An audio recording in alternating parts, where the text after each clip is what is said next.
ఆ సన్నాసి అనే మాట ఏంటంటే ఇప్పుడు ఈ ఫంక్షన్ లేదు, సినిమాలు లేవు, ఏం చేస్తారు చెప్పండి? ఉద్యోగాలు ఉపాధి కూడా టైం పడుద్ది.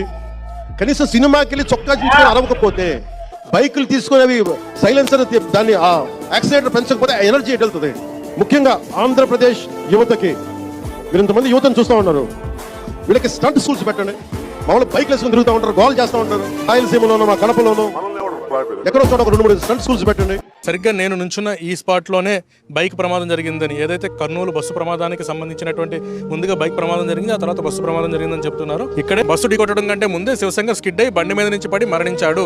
ఇది కర్నూలు పోలీసులు చెప్తున్న వ్యవహారము. మా తమ్ముడు తాగినాడు. ఆ 19 మంది చనిపోవడానికి కారణం బస్ డ్రైవరే. సరే, నా కుటుంబానికి సమాధానం చెప్పారు. ఇప్పుడు ఎన్ని కుటుంబాలకు సమాధానం చెప్పుకునాల్సింది వస్తుందని నీకు తెలియకపోయినా, చిన్న వస్తువా తట్టుకొని పోనీకా? సరే, నా కుటుంబాన్ని ఒకటే కోల్పోగొడుతుంది, మిగతా కుటుంబాల్లో నేను నా కొడుకు కాల్పేనా? మనల్ని ఎవడు రాయలేదు అక్కడ. నాకు ఒక గన్ ఇస్తారా?